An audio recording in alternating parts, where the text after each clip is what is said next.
welcome, everybody. So nice to have you here.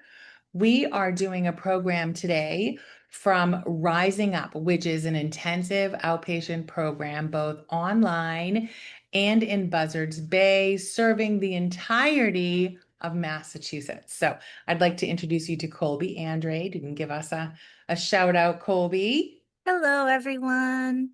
She is our clinical director, and she is joining me on this conversation today, supporting the whole recovery system, helping clients and families heal together. So we're really excited about that. And let's just start with a few breaths just to come into the moment. I know that this is the middle of the day, so for those who are seeing this in real time, so let's just take a breath in through the nose. Fill those lungs, feel your feet on the floor, and just exhale.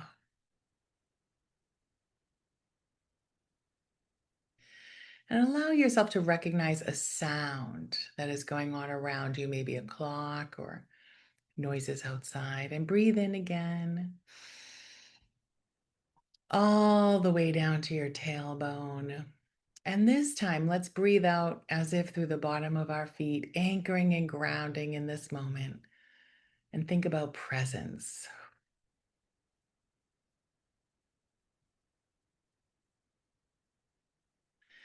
And now, this next breath, imagine you're drawing it in through your heart, your healed, whole heart. Just breathe in. Expand at the heart. And just imagine when you exhale through the top of your head, just clearing, opening, receiving in this moment.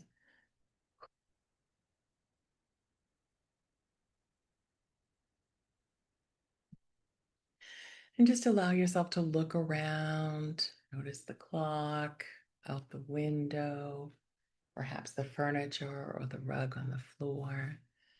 Maybe take a sip of water. And let's just be here together. So, we want to talk about how addiction actually impacts the entire nervous system of the entire family. It's not just the individual that's struggling, it's actually a nervous system illness with everybody. Everyone in the family begins organizing their thoughts, their emotions, and their behaviors around the addiction. Long before treatment even begins, many families have been living in this like shared survival mode. And really, it's trauma. Trauma isn't always just one catastrophic event. Sometimes it's living in these conditions that are just ongoingly stressful, like a battlefield.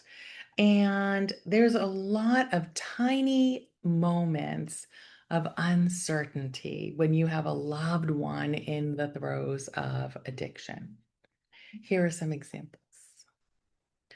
Will they be home tonight? Will they be sober? Will they lose another job?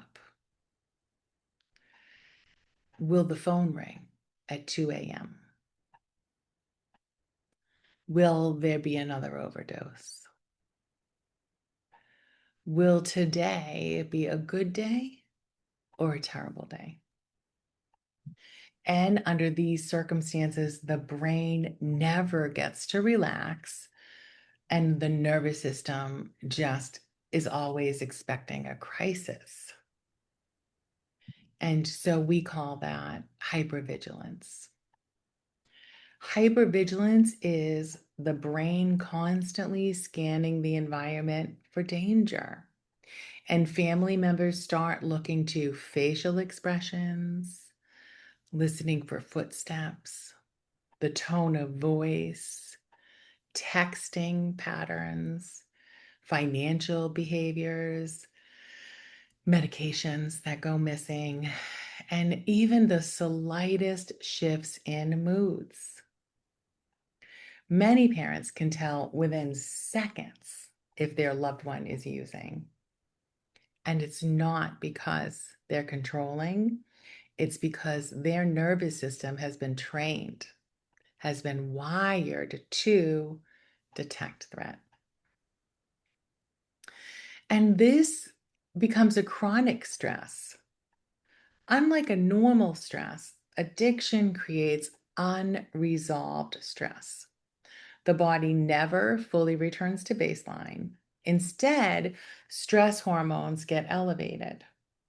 And some of your symptoms could be headaches, digestive problems, insomnia, muscle tension, anxiety, irritability, brain fog, memory problems, and immune system problems.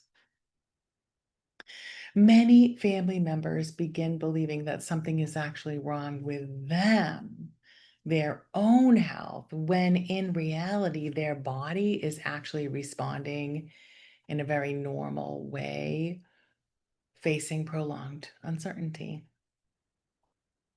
And so then kicks in the survival responses. Most people know fight or flight.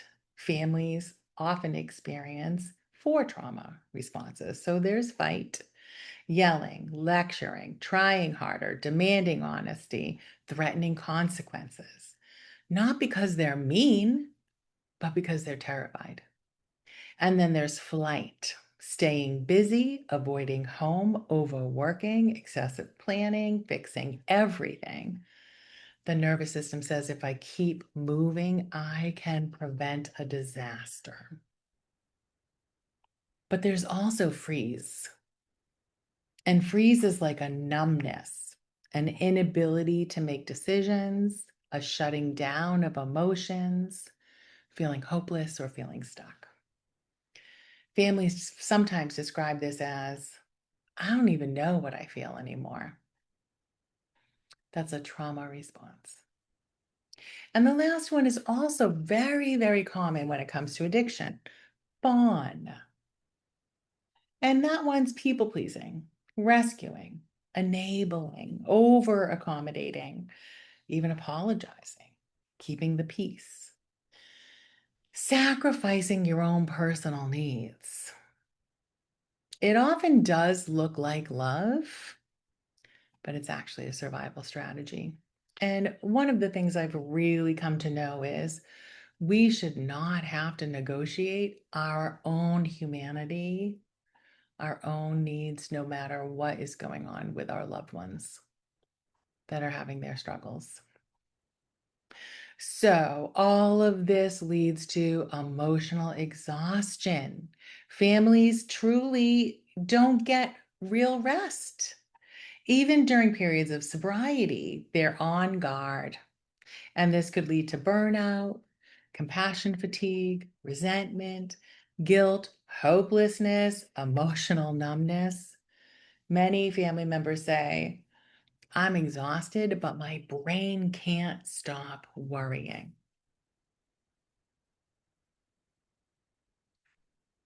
Why are we talking about all this?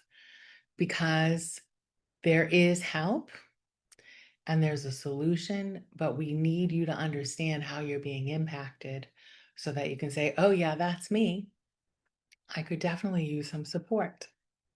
So, ambiguous loss is one of the types of grief that we talk about when we're talking about families who are working with a loved one who has addiction, or a recovery coach who's also working with the family system. So important.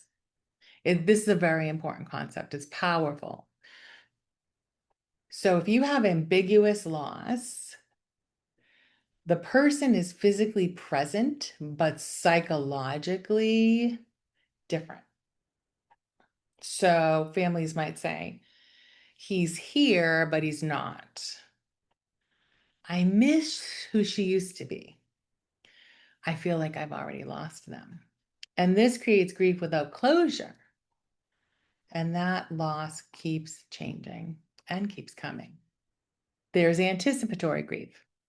Families who grieve losses that haven't happened yet, but they imagine an overdose, incarceration, homelessness, divorce, death, losing grandchildren, losing holidays, losing the future that they always hoped for or imagined. And that constant anticipation keeps the nervous system activated. And this is why families actually become reactive and why your loved one might think you're not supportive, you're not caring, you don't care about them anymore. It's important for you to understand that the nervous system and the behavior that you're presenting with makes sense. So if you're a parent who over controls, it makes sense. You may actually be trying to calm your own fear. If you're a partner who monitors every single phone call, you might be trying to feel safe. If you're a sibling who is disconnected, you may be protecting yourself from repeated disappointment. This behavior looks dysfunctional to the outside world, but it's awful. It's often adaptation to the life circumstances. And part of it is boundaries, and boundaries can feel difficult. Many families intellectually understand boundaries. Their nervous system, however, does not understand boundaries. So, if you set a boundary, you might actually feel like a very mean, awful, rotten person who is abandoning their loved one.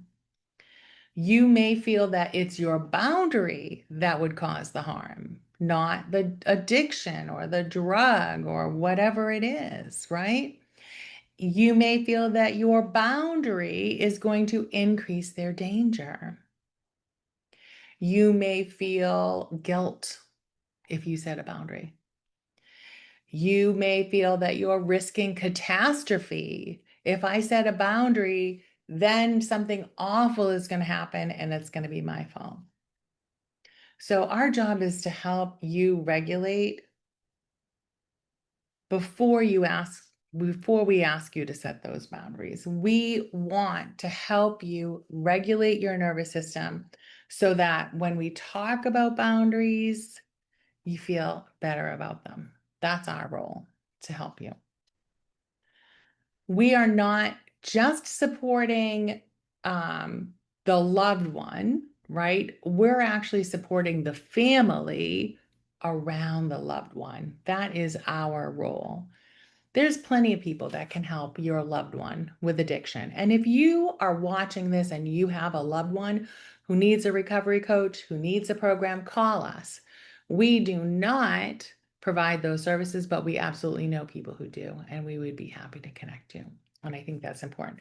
But we're here for the family. Okay? What we really want to do is help you understand that your body is not overreacting. Your body has learned how to survive after a prolonged period of unpredictability. And we can help you decrease your shame, and we can help your family as a system or a unit make healthier decisions for the whole system. And in the end, that will benefit your loved one. Yeah, so that's why we're here. That's what we're talking about. Now I'm going to reintroduce Kolby to you, and she is going to give us an experiential exercise because I don't know about you, like raise your hand if you're a little stressed. Talking about how hard it is. How hard is it? And all of us at Rising Up have loved ones that are in recovery or have been in recovery ourselves or have lost people to recovery. So we're all like, yep, we're going to tap because it's all coming back, right? So this is the perfect time for Kolby to do an experiential exercise with us. Thank you, Kolby. Thank you. So this little exercise will give folks a sense of what chronic hypervigilance is like. So I invite you to sit comfortably and close your eyes or soften your gaze if you feel comfortable doing so. And just imagine that someone you love is struggling with addiction. You don't know whether today will be a good day or a terrible day. Your phone buzzes, your heart immediately jumps. They didn't come home when expected. You hear a car pull into the driveway. Your mind immediately asks, are they sober? Are they alive?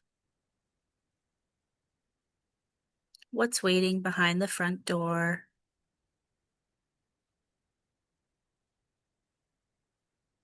And just imagine living this uncertainty, not for one day,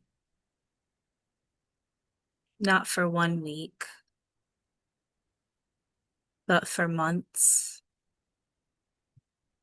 or years.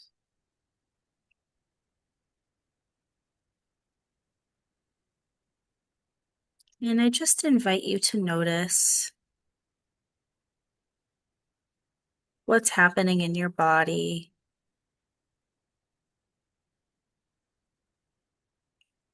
Where do you feel tension? Has your breathing changed?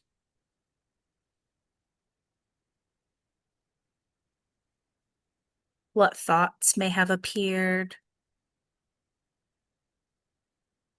Did your shoulders tighten? Did your stomach clench?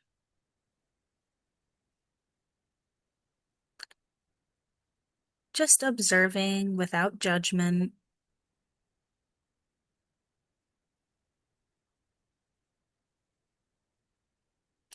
And then gently notice your feet on the floor. Maybe you take a deep breath in through the nose.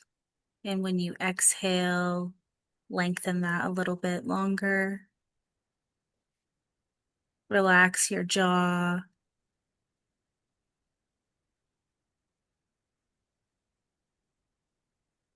Feel the support of the chair beneath you.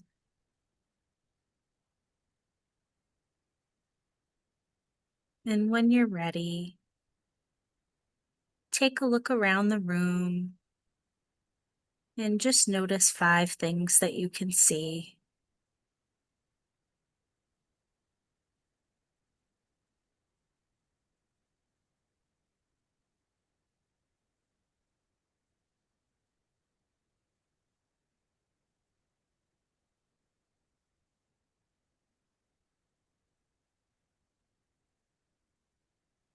And how different does your body feel now compared to 2 minutes ago?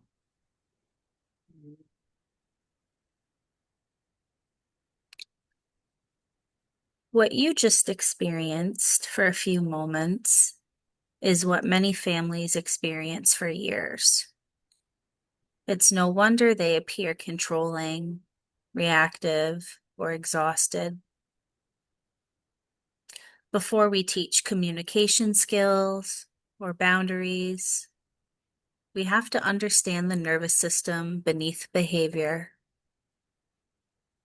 Compassion grows when we see that these responses are often survival adaptations, not merely character flaws. Okay.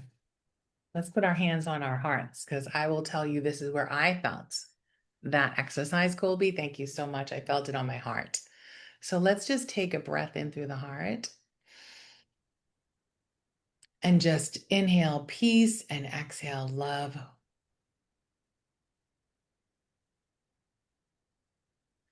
Breathe in, I am.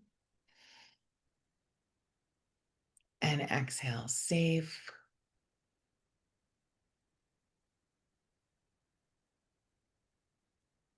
Breathe in, I am. And exhale, present.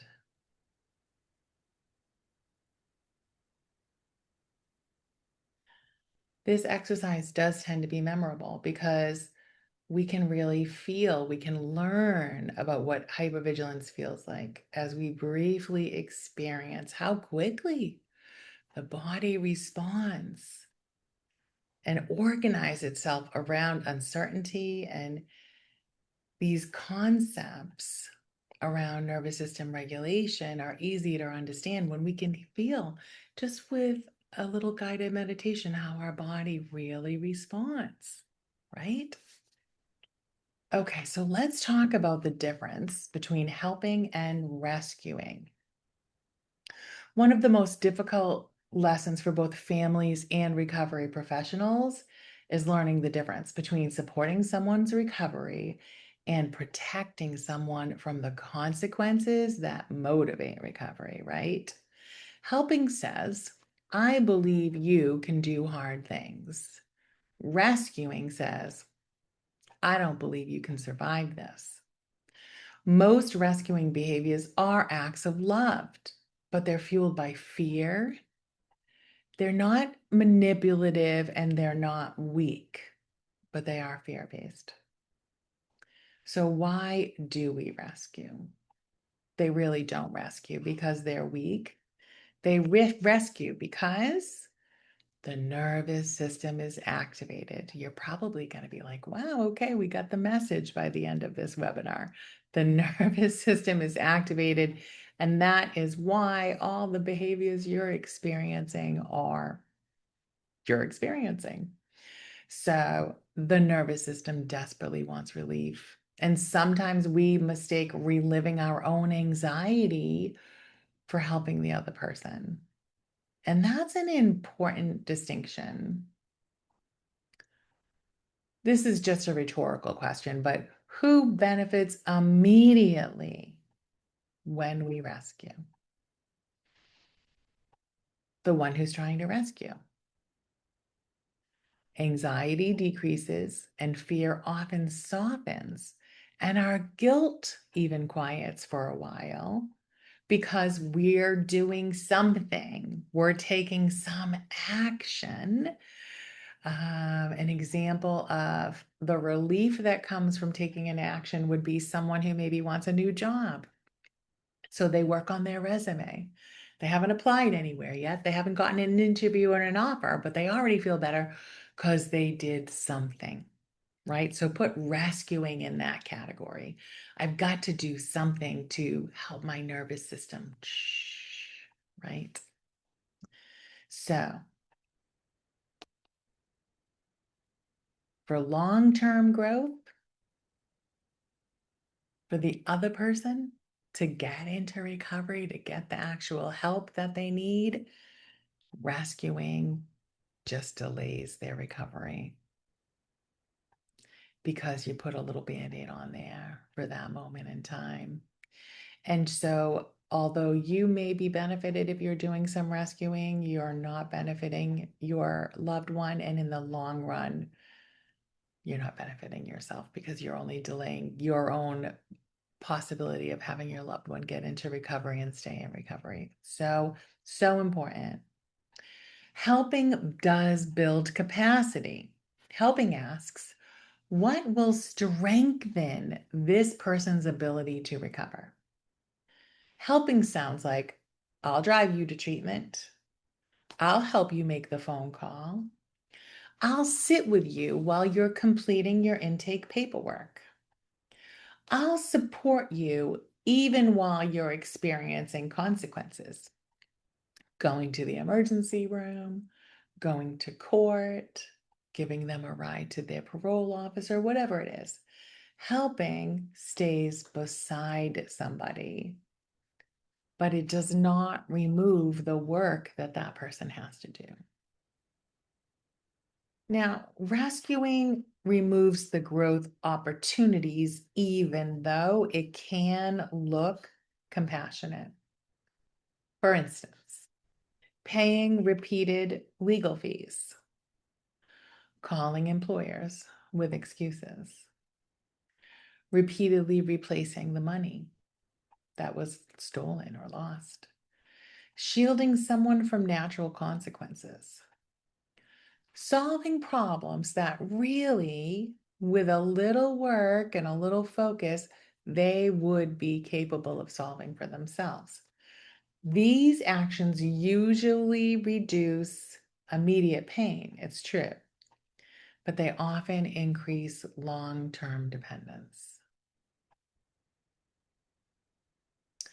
So, emotional sustainability, this is what you're looking for.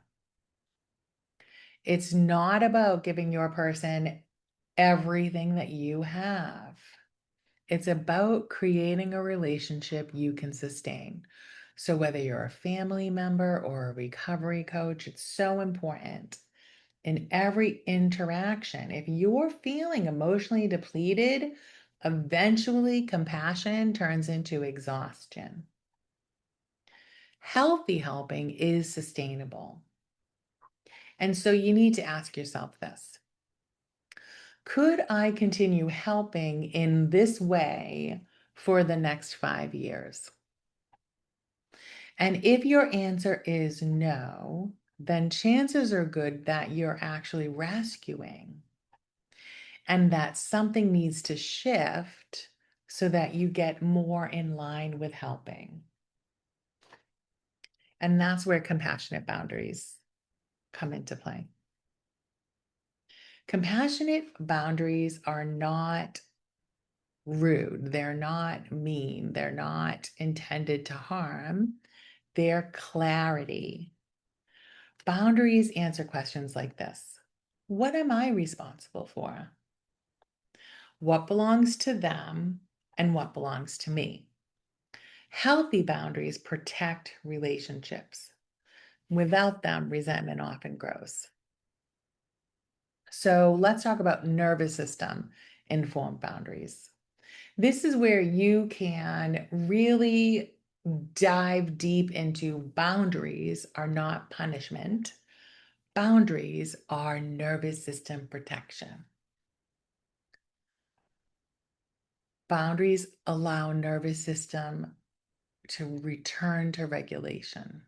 And without boundaries, you remain chronically activated. So instead of asking, what should I do? Ask, what allows both of our nervous systems the greatest opportunity to become regulated?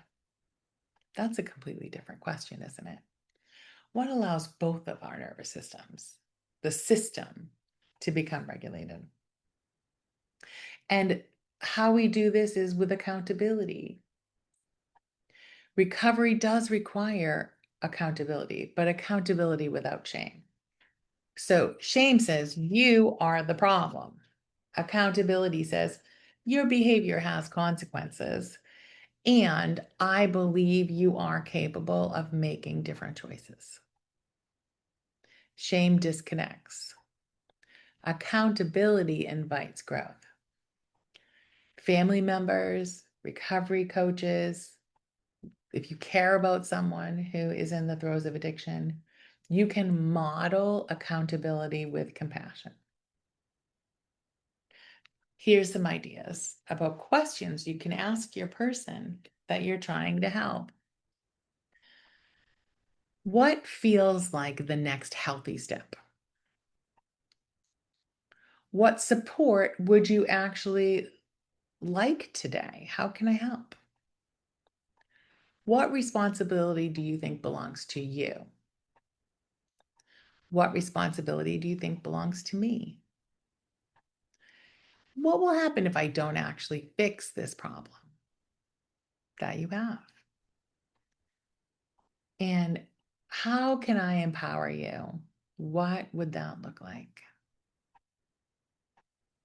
These are important questions to help align with being a helper that can actually open up your individual to accountability for their recovery, personal growth, and more importantly, help reset both of your nervous systems. And so Kolby is going to help us understand this and do another exercise with us. All right, everybody. So I invite you to take out a piece of paper and a pen and draw two circles. The first circle, you'll write what belongs to me. In the second circle, you'll write what belongs to them.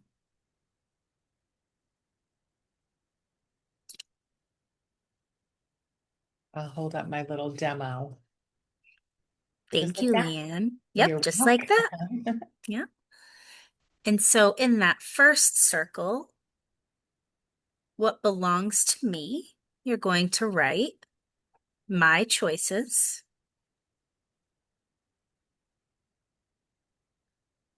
my emotions, my boundaries,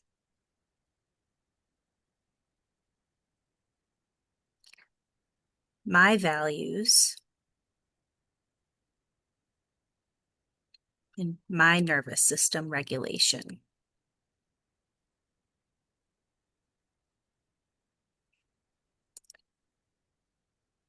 In your second circle, for what belongs to them, you're going to write their recovery, their honesty,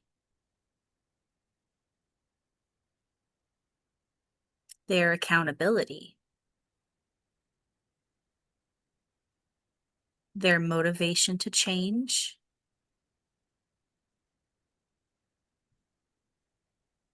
their consequences,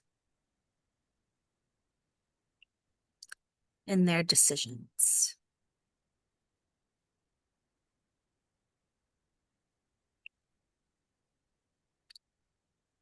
So, Mm. Yeah, nice I was visual, huh? just thinking it would have been cool to do two big hearts, Mm, right? That would have been cool too. So if you want to do this with someone else, you might tell them to do two big hearts, everyone. That's mm, cool though, because that makes it feel even more compassionate, doesn't it? Yeah. mm-hmm. Thanks, Colby. That Absolutely. was a Yeah, great exercise. yeah.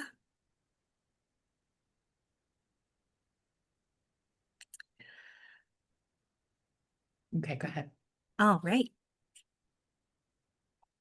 So, providers and recovery coaches are constantly helping family members learn which circle they are standing in.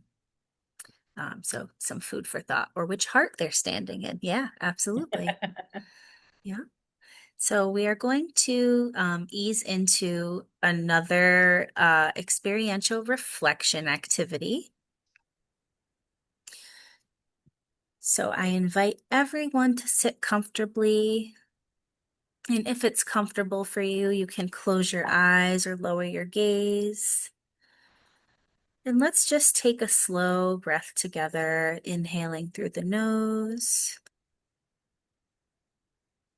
and exhaling through the mouth.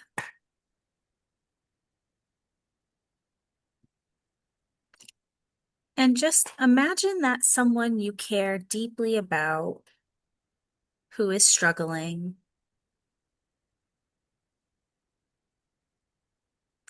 And now imagine that they are carrying a very heavy backpack.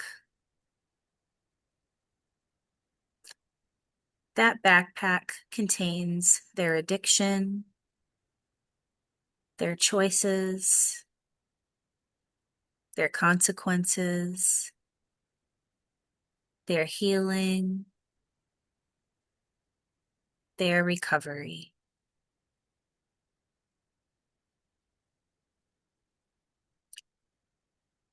Now notice yourself standing beside them,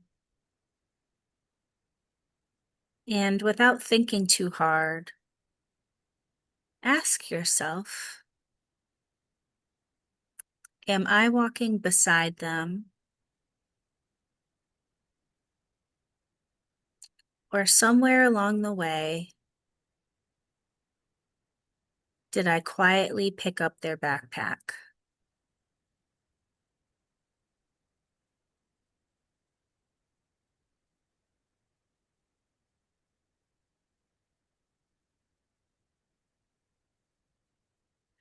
If you've picked it up, just notice what happens to your body. How heavy does it feel? How tired have you become? How long have you been carrying it?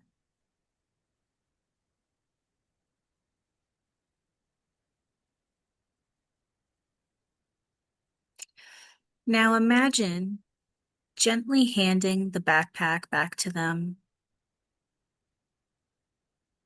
not throwing it, not abandoning them, simply returning the responsibility to its rightful owner. And notice that you don't walk away, you remain beside them. You can still encourage, still love, still support, but you are no longer carrying what was never yours to carry.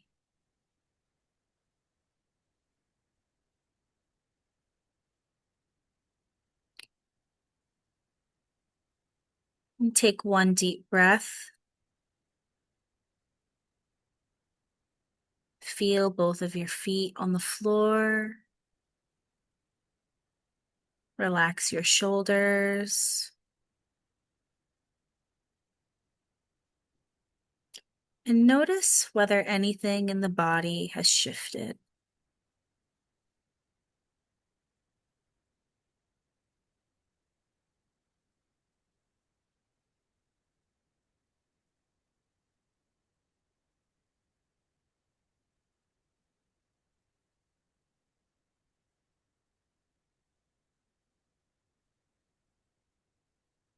That was great.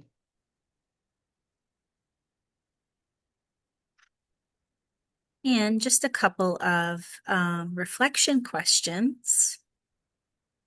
What did you notice in your body when you imagined carrying someone else's backpack? Was it difficult to hand it back? And why? What emotions came up as you returned responsibility to them?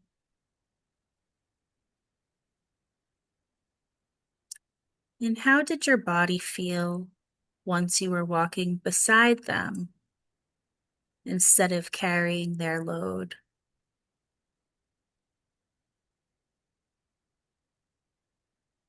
And in your work as a recovery coach or in your own life, where might you be carrying a backpack that doesn't belong to you? Mm, that's a powerful question, isn't it? Yeah. Mm. I think it's important to remember that boundaries do not end relationships. They create conditions for healthier relationships. And we can walk beside someone with compassion without carrying what only they can carry. And I think that that's really an important message for today. So I just want to, review. We talked about the nervous system and the dysregulation that happens from carrying this chronic stress and how that can show up in our behaviors. And we might do some rescuing because we're trying to just regulate the nervous system. And so we really encourage you to work on nervous system regulation.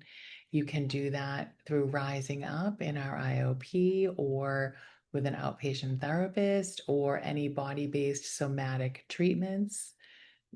Trauma-informed yoga is a brilliant way to do that as well. And we're going to continue this conversation. We're going to talk about more psychoeducation. We're going to talk about communication. We're going to talk about how to get the conversation going when we are setting boundaries. So we have more to talk about, but we talked about a lot today. And we want to make sure that you leave regulated. So, Kolby has a special meditation that she's actually recorded for us. It's one of the Rising Up staff's personal favorites. So, Kolby, if you want to say anything about this meditation, you could, and then we can just end on it, or you can just play it, whatever you feel called. Yeah, sure. So this is what I call a pocket bubble meditation. It's basically just about protecting your energy. It's a short grounding meditation. So it's perfect for a quick reset anytime during your day. It is free and available on Insight Timer. I can pop that in the chat as well if folks want to check that out on their own time. And I also think it's on YouTube as well. So I'll put that See in all there. our content we give you. We care about you so much. We just want to give it all away so that we can help you. Thank you. Mhm. Yeah, absolutely. So I will cue this up now.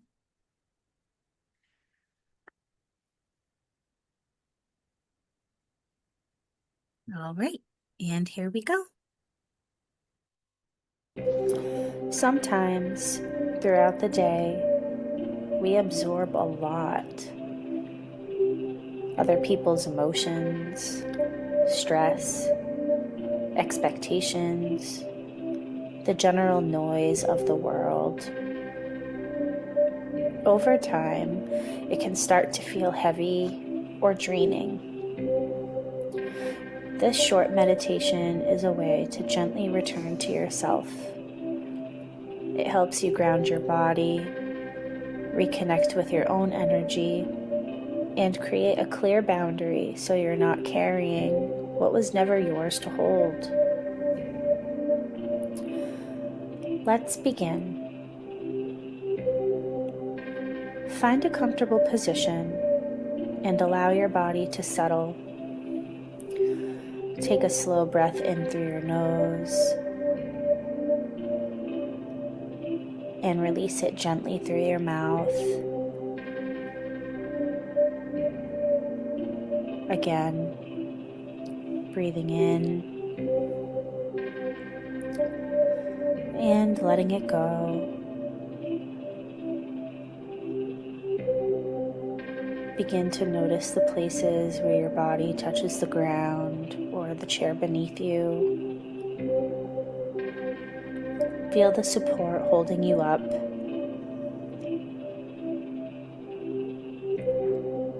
Allow your shoulders to soften, your jaw to unclench, and your breath to move naturally.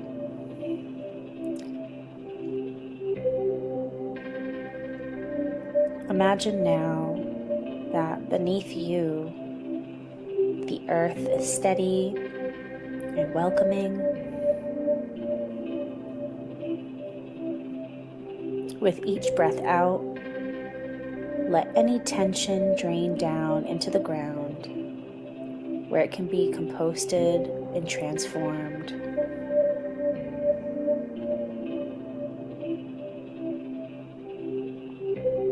Now, bring your awareness to the space just around your body. Imagine a soft, luminous bubble beginning to form around you. It can be any color you'd like. It surrounds you completely, above your head, beneath your feet, and all around your body. This bubble is gentle but strong. It allows love, care, empathy, and nourishment to pass through. But anything heavy, draining, or misaligned simply bounces off and returns to where it belongs.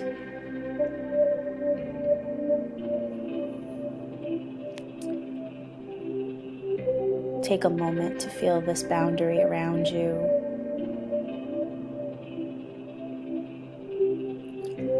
Your space, your energy.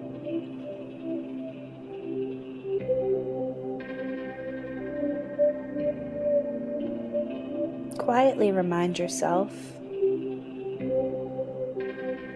my energy belongs to me.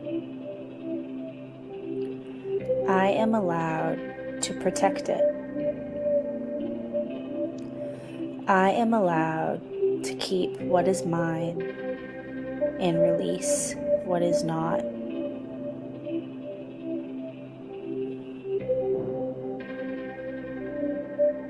With every breath,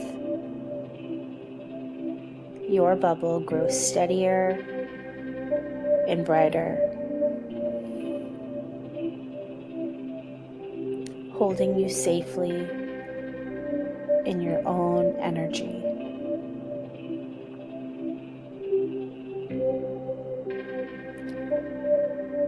Take one more slow breath in.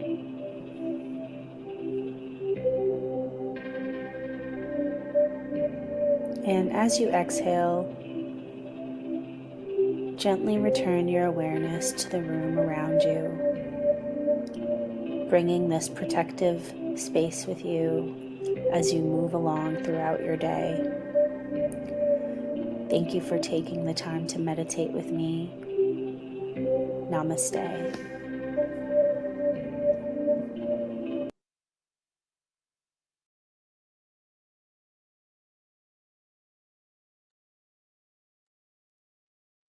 Thank you, everyone. Have a blessed day. And if you want to find more about Rising Up, our website is risingup-iop.com. Be well. Thanks, everyone.